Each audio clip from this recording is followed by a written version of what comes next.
Well, work hard at what you love or what your craft is in life and watch, the fulfillment you'll have and the money will come as a byproduct of that. It buys you comfort. Money doesn't make you happy, but it affects everything that does make you happy. Healthcare, your education, your independence. So yes, it's a tool and makes you more comfortable.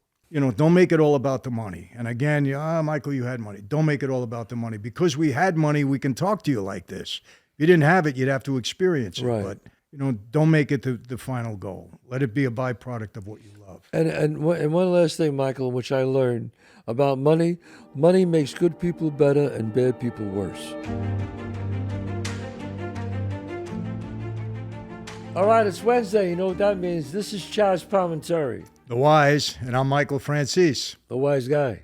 Here we are again, ready for another great podcast. I'm ready, Michael. Let's do it. As always. And before we start, I got to do this.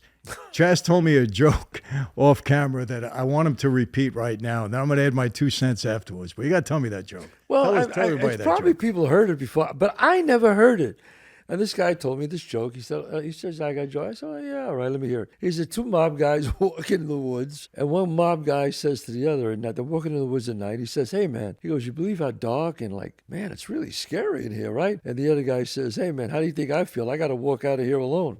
And I don't know. It's a stupid joke, but it just made me laugh. Well, it's stupid, but for me, it wasn't that stupid. I could be honest with you, because some reality in that. I'm not going to get into that, but we laughed. It was funny, and you know how it goes. But anyway, good joke. Remember that one, in case you want to be the life of the party. How do you think I feel? I got to walk out of here alone. I don't know. It just cracks me up because I see them doing it so seriously. Yes. It would be a serious thing that mob guys are funny, and and they don't know it. They don't know they're so They funny. don't know they're funny. I got to tell you, Chazz, when I was on trial in the Giuliani case, I'll never forget. Now, you got to understand, I have 15 co-defendants. I knew 7 of them. The other 8, I didn't know who they were. Never met them, never seen them. But in the RICO cases, they throw people in there. You just meet them on trial. Right? You don't even know who they are. And I'll never forget, there was one guy, it was a big loan sharking case. It was a legitimate leasing company that had maybe 2,500 legit leases on the street, and they had 30 Shylock leases where they were charging guys extortionate money. So one guy gets on the stand, and he's a mob guy, and he's an informant, and I'll never forget, the lawyer is questioning him, and the lawyer is saying, but you owe everybody money. He said, I owe everybody in the neighborhood money. He said, I probably owe you money, and you forgot, But seriously, and we're sitting there, we're cracking up, right? We're facing life in prison, and then we're cracking up. And so many of these guys, there was one guy, and then we'll get onto our stuff. There's one guy, I'm on trial 7 months. 7 months in federal court. There's one guy, he's a union guy. Just met him on there, nice guy. In the opening statement, they mention him. And then for 7 months, they never mention him again. It's like, what happened to this guy? Why is he even sitting here? So it's the last day before they're going to send it to the jury or give it to the judge to do his charge. And I get a hold of him. I says, don't worry about it. You're going home. They even forgot you. The jury thinks you're one of the lawyers. They don't even know who you are. They never mention your name again. Don't worry about anything. You're going home.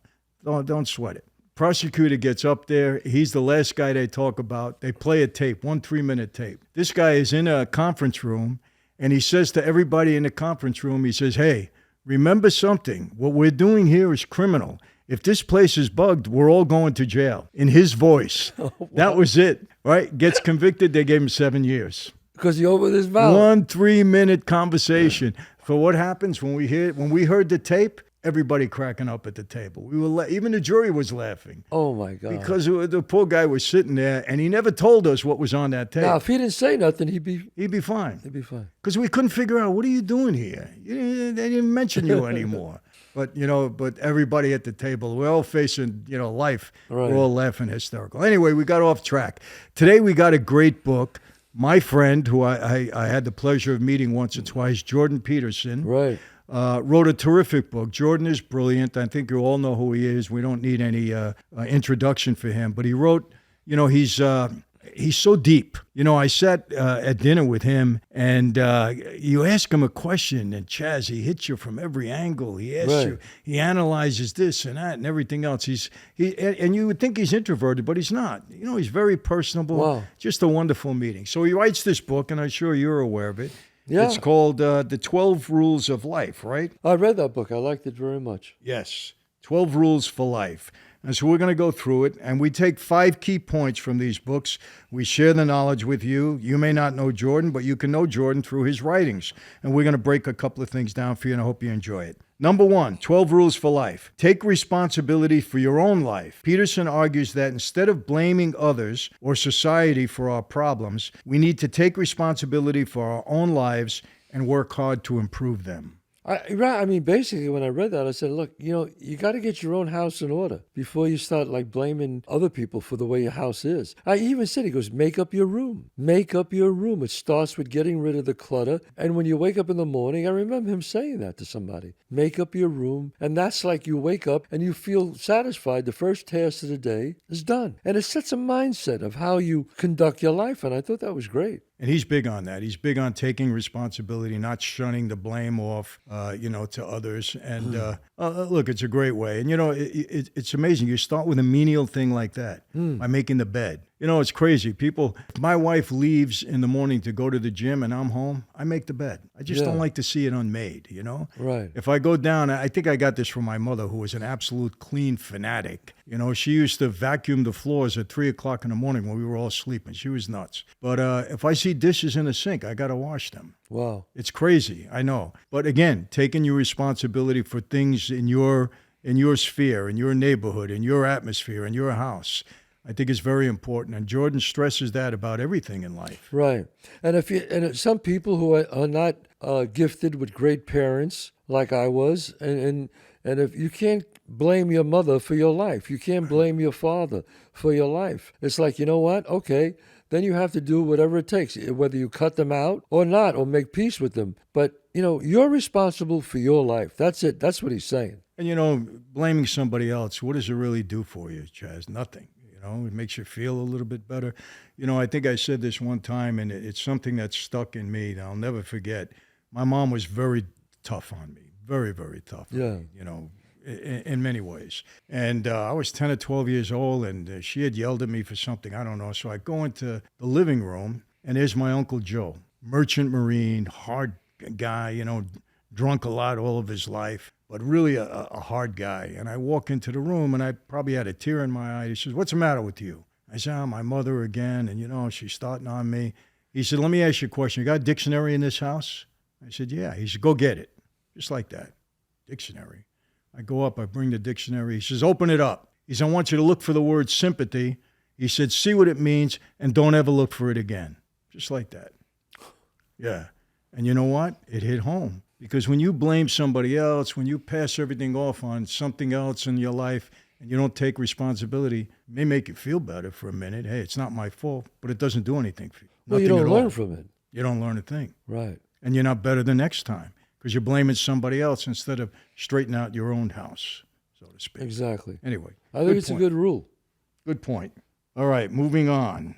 Treat yourself, this is interesting. Treat yourself like someone you are responsible for helping. We often take better care of friends and family than we do ourselves. Peterson believes we should treat ourselves with the same level of care and respect and strive for self-improvement. Wow. I think that's great. I think treating yourself just like you treat your wife, your children. Sometimes we think we have to sacrifice so much for them, which sometimes you have to. But don't forget that you're part of the equation. You're part of the whole. So try to treat yourself and not just be such a victim of look what I'm doing for my wife and my kids. There's that victim mentality that, well, I work really hard for my wife and my children. Yes, but you got to treat yourself too, Yeah, and don't you feel, Chazz, when people have no self-respect, no self-esteem, it resonates from them, and they don't treat others the right way because they don't regard themselves.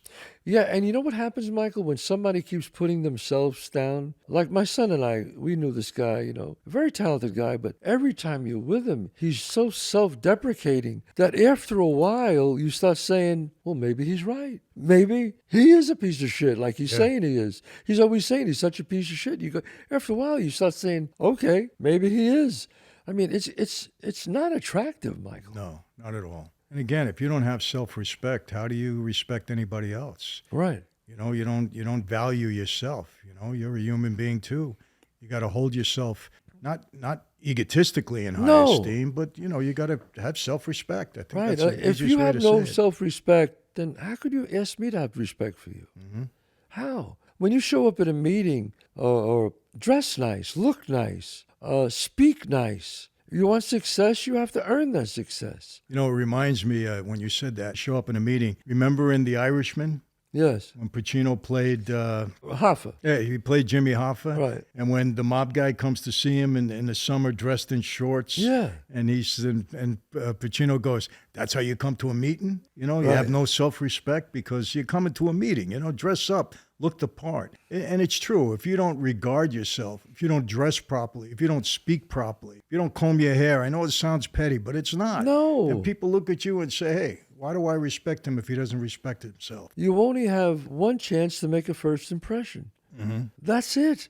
And I've said it 100 times to people. And I've said this on many podcasts, my own, the ones that you and I do. I said it on your podcast. Here's the deal. If you look like you need help in life, no one will help. Okay, I'm looking right in the camera, and I'm going to tell you that again. If you look like you need help in life, no one will help you. You want to borrow money from the bank? Go to the bank and make them realize you have a lot of money, you don't need their money. They'll give you money. Exactly. If you are begging with your hat in your hand for money, they will give you nothing. That's the way it 100%. goes. So, self-respect. Remember Self-respect. that. It's not about ego. It's just about respect, That's right. Number 3, set your own house in order before you criticize the world.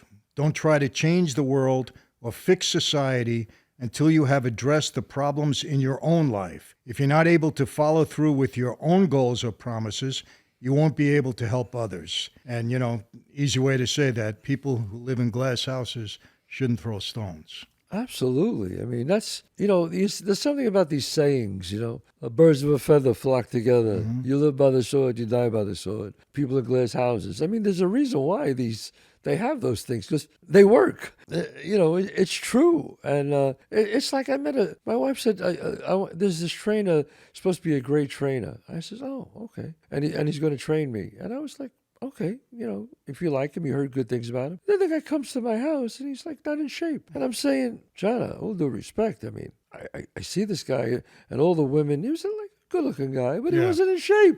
He had a bit of a How you stomach. gonna be a trainer? And I'm saying to myself, what kind of trainer is he? He was smooth and he was a good talker, but that told me something about him that I didn't like, Yeah, you lead by example. Yes. And if I don't see a trainer training me who's out of shape, I'm going to say, hey, it doesn't make sense. It doesn't make sense. But, it's very good. Have your own house in order. Get yourself, where you should be in life before you start to criticize others. Right. Because you know what? If your own house is in order, you don't even have to criticize others. You'll just see it and you'll understand. And maybe that's somebody or something you shouldn't be involved in. Yeah, I mean, Dale Carnegie, we did his book before, always said, don't criticize anybody. It's not going to get you anything. And I believe that. No, I Don't agree. criticize, because you never know when you're going to meet that person again, and you're criticizing a man, and maybe it's not justified. I don't know. Don't criticize. If you don't have anything nice to say about somebody, don't say it. Yeah, because you know why, Chazz? That'll never get you in trouble. If you didn't say anything, it won't get Never you in get trouble. you in trouble. It's like we used to call it the crabs in the bucket.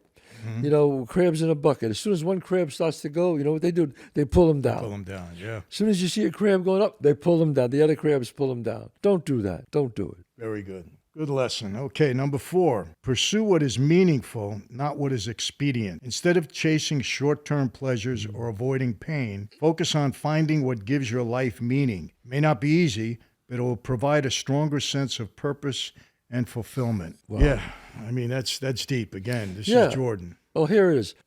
Pleasure is instant gratification. That's pleasure. Happiness is what was Jordan Peterson saying, is finding the meaning. Work hard at it and find the meaning of what you are trying to accomplish. Pleasure is instant. Happiness takes time, and you have to work at it. It's that simple. You know, Chazz, somebody had said to me once, when I talked, whether it be in person or on YouTube, on a podcast like we're doing now, I said, money is in everything. Money is not what you should be seeking all your life. And people say, well, Michael, that's easy for you to say because you had money or you have money. Yeah. And I said, well, yeah, it is easier for me to say because what I have found out in my life, that money is a byproduct of the fulfillment that you have in your life. if money can be the byproduct of something that fulfills you in life, well, then you really got it covered. And I know you've done pretty well in your life.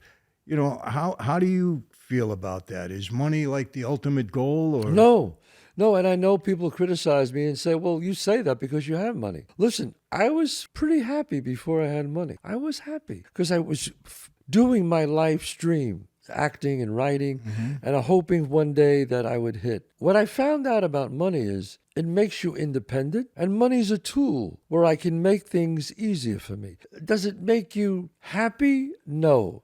Does it make you comfortable? Yes. Do I have to worry about my car breaking down and buying another car or my mortgage or things like that? No. So I could devote more time into making and doing the things that make me happy. Yes. So I'm not putting down money like some people who are rich. They say, "Oh, money doesn't make you happy." No, I disagree with them on that. Money doesn't make you happy, but it affects everything that does make you happy. Healthcare, your education, your independence. So yes, it's a tool and makes you more comfortable. Exactly. And money allows you to be comfortable. But if you can get money by doing something that fulfills you, like you Yes. perfected your craft, Right. and you worked hard at it, and then the money came as a byproduct of that. Yes. And you were able to have that enjoyment. So it was really the fulfillment first. Because I know you talked when you were broke and you were eating a half a can of tuna fish. You were happy still because you were doing what you loved. I was doing what I love to do. And then you got it to a point where, okay, as a result of that hard work and the passion that I put into it, the money came. And I think that's a good lesson for people. Work hard at what you love or what your craft is in life, and watch, the fulfillment you'll have, and the money will come as a byproduct of that. And it buys you comfort. But I can tell you this, I guarantee in Chazz's case, it's the acting, it's the writing, it's the directing that really is the fulfilling part of it. The process is the success. The money is just something you get for that. I'll show you many homes in Beverly Hills and Bel Air with a for sale in front of it. Yeah. Because they're getting divorced. Absolutely. Okay, so money obviously didn't make them happy. And let me tell you, Chazz, when I was a kid, and you probably remember, the Shah of Iran was the wealthiest guy in the world. Yeah. Wealthiest guy in the world, J. Paul Getty, one of the wealthiest guys in there. When J. Paul Getty died, he had 7 people at his funeral. 7 people. Wow. He was a multi-billionaire. He could have made the world so much of a better place, could have had 1 million friends, but the money didn't make him happy. He was actually a pretty miserable guy. When he died, 7 people at his funeral. Yeah. One of the wealthiest guys in the world. Yeah. There was a payphone in his house. Exactly. So the money made him miserable. Yeah. Didn't make him happy. The Shah of Iran, who I don't know about his personal life, but what got me, the guy was so wealthy, and yet when he got sick, the money couldn't help him. Yeah. He was done. Life over. So, don't make it all about the money. And again, Michael, you had money. Don't make it all about the money. Because we had money, we can talk to you like this. If you didn't have it, you'd have to experience it. Right. But, don't make it the final goal. Let it be a byproduct of what you love. And one last thing, Michael, which I learned about money makes good people better and bad people worse. Oh, you nailed it on that one, Chazz. I'm telling you. I've witnessed that all my life. All my life I've witnessed that. And this is number 5, last one. Tell the truth, or at least don't lie. According to Peterson, telling the truth is essential for good relationships, personal growth, and stable society. Avoiding the truth, whether through deception or omission, will only lead to problems in all areas of your life. Now, when I sat with Jordan, I had a little bit of a disagreement over this, and I'll tell you why. My dad taught me, he said, Michael, I will never lie to hurt anybody, but I will lie to help someone. And I grew up with that in mind. I'm not going to lie to hurt anybody, but if I have to lie to help someone, for instance, my son gets in trouble, I may lie so he doesn't go to jail or something like that to protect him. So I'm trying to help him, and I'm not saying there was another victim. Maybe he just did something stupid on his own. Right. Now, Jordan disagreed with that. He said, Michael, a lie is a lie. He says, and did you help your son by doing that? And I said, well, I'm making that up, Jordan. I'm just kidding. And I can't think of every way which he analyzed that and said, a lie is never to anybody's benefit. The truth is always the best way to go. Wow. I'm still challenged by that. I have to agree with you on that one. And maybe it's because we grew up, the way we did. But if I have to lie to help someone or not hurt someone, I probably would. And I think that's just because I grew up like you did. I couldn't. If I have to lie to help someone I love, I don't know. I would confront Jordan with that one. Yeah. And I would say, well, okay, well then, what is the price of loyalty there? Bronx Tale, opening scene. Yeah. When little, what was it, Cologio, he kept quiet. He kept so quiet. if you're keeping quiet, is that a lie? Because you're not, telling the truth? I don't see it that way. I think sometimes you have to lie. See, I don't think that, as brilliant as Jordan Peterson is, I don't think that Jordan was ever in a situation like we were in, where you had to lie to survive. Because if you didn't lie, you would die. Okay, so I didn't lie, and my father said yes, my son did see him, it was him, so now my father's dead. So how did that benefit anyone? So I can't agree with him on that one. Well, I can tell you it would be a very interesting threesome. If we were to sit down, I guarantee we could do 2 hours on that question alone. On that question. With Jordan, because he'll come up with an analysis that will make you think. You may not agree in the end, but it will make you think, and there'll be a good debate about it, because that's how it is. But I said, Jordan, I can't, to me, it's inherent in me. I can't either. Yeah. I agree with you on that one. So I do. But anyway, the bottom line is, we will say this. In life, you can't be a liar. You can't go around being a liar. It's always better to be truthful whenever you possibly can. You don't want to ever lie to hurt somebody. That's just wrong. Right. We see a lot of that. What's more detrimental and more prevalent than lying is omission. It's like, just because you didn't say it doesn't mean it's still not bad. I'm selling you a house, but I know the house is going to be condemned in a month after I sell it to you. Now, I didn't tell you it's going to be condemned, so I sell you the house. I omitted it, but that's still wrong. It's a lie of omission rather That's a than lie of commission. omission. Right. That's correct. Yeah. And that's still wrong. Yeah, it is wrong. And, but, look, I mean, best possible case, you're honest. But there are times when, if you're protecting somebody, from someone else, yeah. I mean, I don't see anything wrong with it. I really don't. You know? I think because of where we're from, Michael, and I say to Jordan Peterson, I agree with you that, was it David Rabe? He used to say, always tell the truth because it's the easiest thing to remember. That's true. It's so true. But in our world, you just can't because people die. So I say to Jordan Peterson, in a regular world, yes, lying could hurt, and it's always better to tell the truth. But in certain situations like you were in and I was in, Jordan, I'm sorry, I disagree with you. It's better to lie. Yeah, and Chazz, I always think of this. In my world, I mean, I was on trial 5 times and sat through trials with my dad and everybody else. And I have never seen, now, again, I want to be clear. I don't know everybody's business out there. I only know my personal experience. I've never been on a trial where a government informant gets on the stand, puts his left hand on the Bible, right hand swears to tell the truth, and then lies through his teeth. That's lying to hurt somebody. Yes. That's wrong. You don't do that. Now, again, I'm only talking about my personal experience, what I've seen. I'm not saying that every witness... you saw a government informant, they lied. They lie, and they're hurting somebody. Right. They're hurting families. They're hurting people. Bad stuff. You don't engage in things like that. Now, again, I'm not saying that other people might have been informants and tell the truth. In my experience, in the trials that I've been through and witnessed and seen, they lie. They lie.